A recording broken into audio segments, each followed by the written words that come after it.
They took our backyard, tore down the garden my wife planted when she was pregnant with our daughter, and put in a hot tub. When I asked why, my son-in-law said, "This is our space now. Go mourn somewhere else." My daughter added, "You should be grateful we let you stay at all." That night, I dug up something I'd buried years ago, something with her name on it. And that changed everything I'm Roy. I'm 62, and I live alone now in Hilliard, Ohio. I've lived in the same house since 1986. That place isn't big, just a 3-bedroom ranch with a finished basement and a yard out back that's bigger than it looks from the street. Nothing fancy, but it's my home. It's where my wife and I built our life. Beth, my wife, she died in 2019. That still hurts to write. I haven't been the same since. We were married for 34 years. Cancer came for her hard.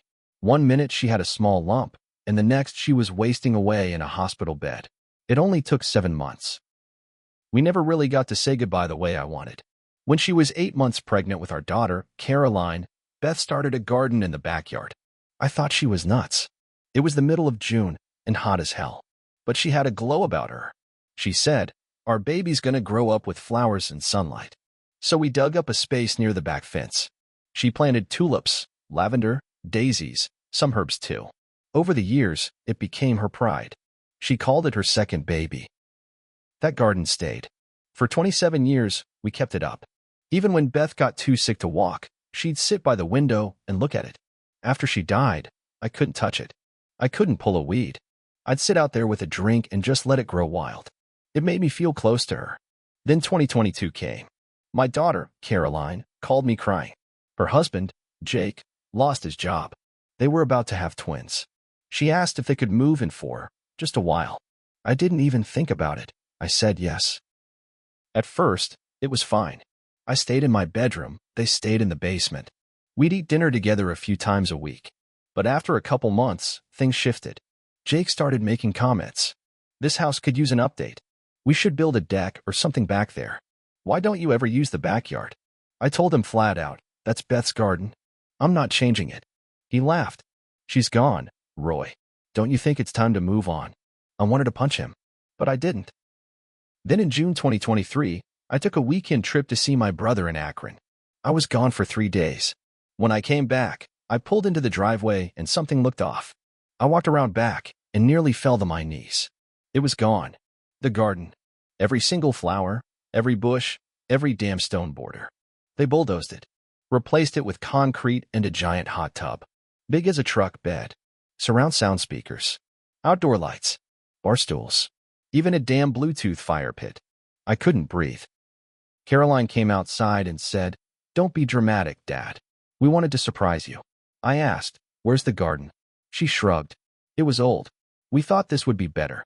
Then Jake came out, shirtless with a beer in hand, and said it. "This is our space now. Go mourn somewhere else." I stared at them. My own daughter. My wife's memory just erased. Then Caroline said, "You should be grateful we let you stay at all." Let me stay? That was my house. My name's on the deed. I paid off that mortgage in 2003. I didn't sleep that night. I sat in the shed. And then I remembered something. Something Beth made me do a long time ago. Back when we paid off the house, she made me sign a document she had a lawyer friend draw up. It was a separate clause, an amendment to the deed. She wanted the backyard written as a separate parcel, just in case we ever sold or split the land. We signed it and filed it. I hadn't thought about it in years, but I kept a copy. Buried in a cedar box under the floorboards in the shed. I dug it up around 3 a.m. There it was. The backyard was its own legal parcel, and the clause was clear. In the event of the passing of either spouse, the surviving spouse retains exclusive control and use of the rear property for the duration of their life. It was still valid, still recorded with the county, and that changed everything. I didn't tell Caroline or Jake. Not yet. Instead, I called a lawyer the next day. I showed him the document. He nearly laughed. Said, "This is gold." Within 2 weeks, he had everything ready. A cease and desist order, a property claim, a demand for removal of all unpermitted structures, a complaint to the city for construction without inspection or permit. We waited. Jake planned a big 4th of July bash. He even told me, "Stay out of the way, old man." I stayed quiet. That night, 30 minutes into the party, 2 sheriff's deputies showed up. "Shut it down." handed Jake the court orders. He exploded. I just stood on the porch and watched as they drained the hot tub, taped off the whole backyard with temporary fencing, and handed Jake a $7,800 fine for building without city approval. The best part? The hot tub and patio were on my legal parcel, and I demanded full removal. Caroline cried. Jake screamed. I just stood there and said, "This is my space now." After that 4th of July shutdown, things in the house changed fast. Jake stopped talking to me completely. Caroline barely looked at me. The twins were too young to understand, but I could feel the tension thick in the air every time I walked into a room. Still, I stayed calm. I wasn't the one who tore down a dead woman's garden. 2 weeks later, the removal crew showed up. They had to jackhammer the concrete, cut power lines Jake had illegally wired, haul away the hot tub piece by piece. It was loud, dirty, costly, all of it billed to Jake and Caroline. That's when Jake lost it. He started stomping through the house, slamming doors. He told Caroline, "You need to talk to your father. Fix this, or I'm gone." I didn't know about that part until later. One night, I came home from the grocery store and noticed something weird. Beth's garden tools were gone. She had this old wooden box with her favorite gloves, shears, her seed book with handwritten notes. I kept it in the garage, untouched. All gone. I went straight to the basement. Jake was in his man cave with his gaming headset on. I didn't knock. I opened the door and walked in. "Where are her tools?" I asked. He paused his game and looked at me like I was something stuck to his shoe. "You mean the junk in the garage?" he said. "I threw that out last week. You should have done it years ago." I stared at him. My hands clenched so tight, I felt my fingernails dig into my palm. I left, not because I was scared, because I knew I couldn't trust myself to stay calm if I stayed in that room. The next morning, I went back to the lawyer. We changed the trust. I moved the house out of my name and into a living trust with me as sole trustee. I had full rights. Jake and Caroline? Nothing. 3 days later, Jake made his next big mistake. I was out raking what was left of the garden area, trying to clear a space to replant. He walked outside, stood on the porch, and said loud enough for the neighbors to hear, "You're pathetic. Playing in dirt like a freak. No wonder Beth got sick living with you." That was it. I didn't yell. I didn't swing. I went inside and called the police. Told them I didn't feel safe in my own home. I showed them the legal documents. I told them Jake wasn't on the deed, wasn't a tenant, had no lease, no rights. The police asked him to leave. He refused. So I filed an emergency restraining order. 3 days later, the sheriff came with the court order. Jake had 1 hour to pack a bag and go. Caroline screamed. Jake swore he'd sue me. He told me he hoped I died in that rotting tomb of a house. He left, but Caroline stayed.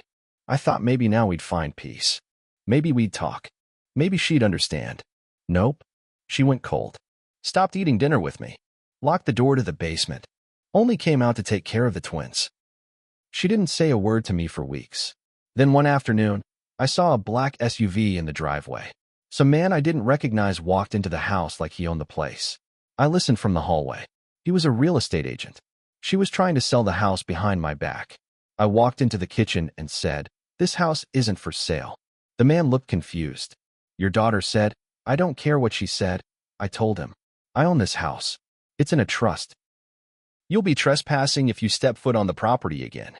He left fast. Caroline looked like she wanted to scream. "Why are you doing this?" she yelled.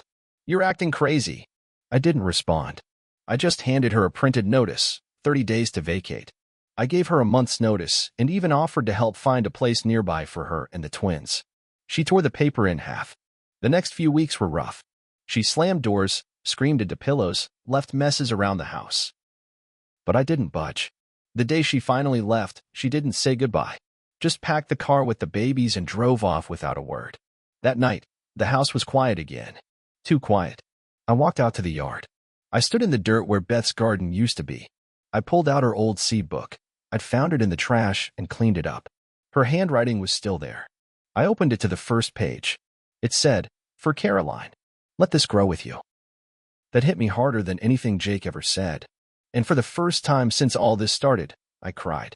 A month after Caroline left, the house was quiet, too quiet. I was starting to settle into the silence again, but something felt off. I kept getting phone calls with no one on the other end. At first, I figured it was telemarketers. Then I started getting mail that wasn't mine. Utility bills, credit card statements, all under Caroline's name, but for addresses I didn't recognize. It got stranger. One day I went outside and noticed tire tracks across the front lawn. Not fresh, but deep. Someone had driven across it at night. A week later, one of the motion lights in the backyard was smashed. I replaced it. Then came the envelope. No return address. Just one sheet of paper inside. Printed, no handwriting. It said, "You took our home. We'll take yours." I didn't panic. I called the police, showed them the note, filed a report. They said without proof, there wasn't much they could do. I didn't tell anyone, not even my brother in Akron. But I bought security cameras and had them up that night. 3 days later, the footage caught Jake. Midnight, hoodie on, walking around the backyard with a flashlight. He didn't break anything. Just stood where the hot tub used to be, smoking a cigarette. I gave the footage to the cops. They paid him a visit. Nothing came of it. They told me he claimed he was just looking around, no harm done. I knew better. Then one morning, I got a knock on the door. It was CPS, Child Protective Services. They asked if I was housing minors. I told them no, not anymore. They said someone filed an anonymous report claiming I had children in an unsafe environment. It was all lies. I asked who filed it. They couldn't say, but I knew. They were trying to ruin me. I called Caroline. No answer. I left a voicemail. "If you're behind this, you need to stop. This ends now." No response. That night, I did something I never thought I'd do. I drove to her rental. I parked down the street. The place looked rough. Rundown duplex with peeling paint and an old AC unit sticking halfway out of the window. Her car was there, but I didn't go in. I just sat in the truck and watched. She came outside with the twins carrying a trash bag. She looked tired. Skinny.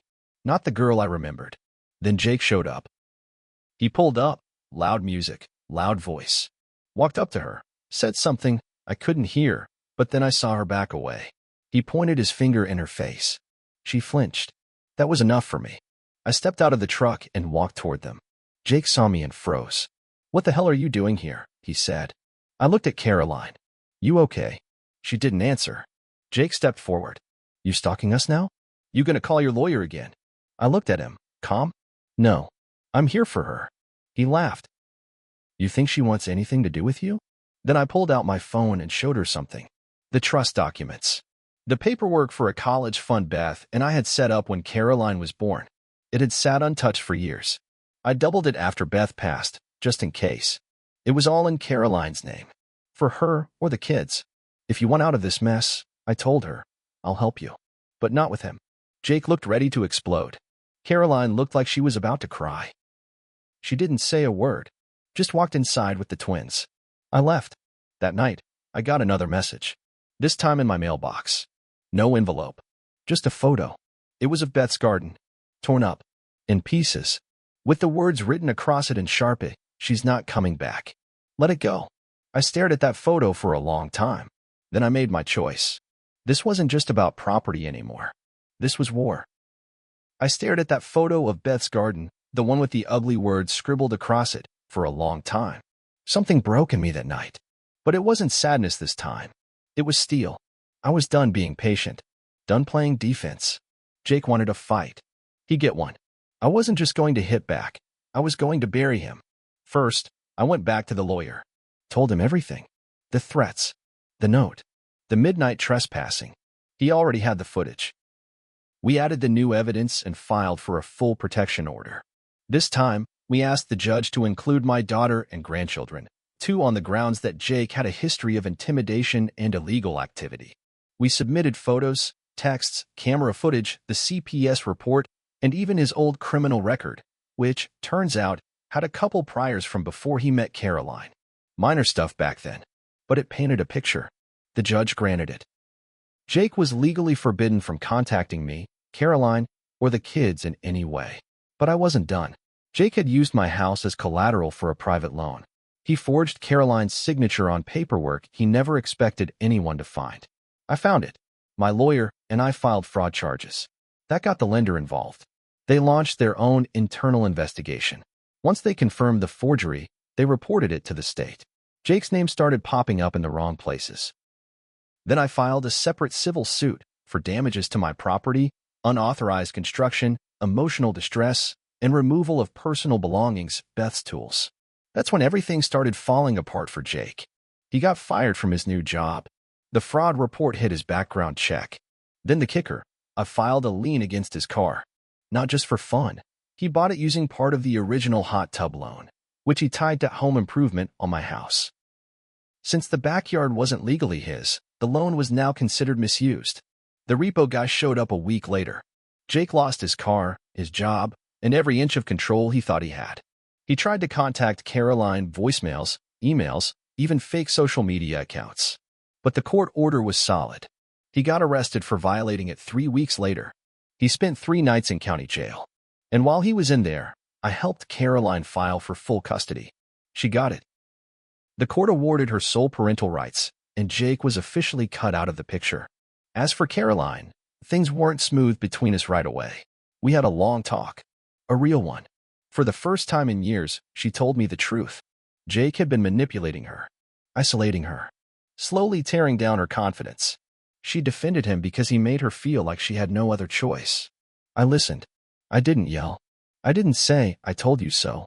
I just said, it's not too late to come home. She moved back in. This time, it was her idea. I made her a deal. She could live here rent-free until she got on her feet, on one condition. She'd help me rebuild the garden. She said yes. It took us months, but we did it. Together. We dug up every inch of the torn-up dirt. Planted tulips, lavender, daisies, just like Beth had. I even found the original garden sign. It had been cracked in half, but I glued it and sealed it with varnish. We staked it in the ground. The twins started calling it Grandma's Flowers, even though they never met Beth.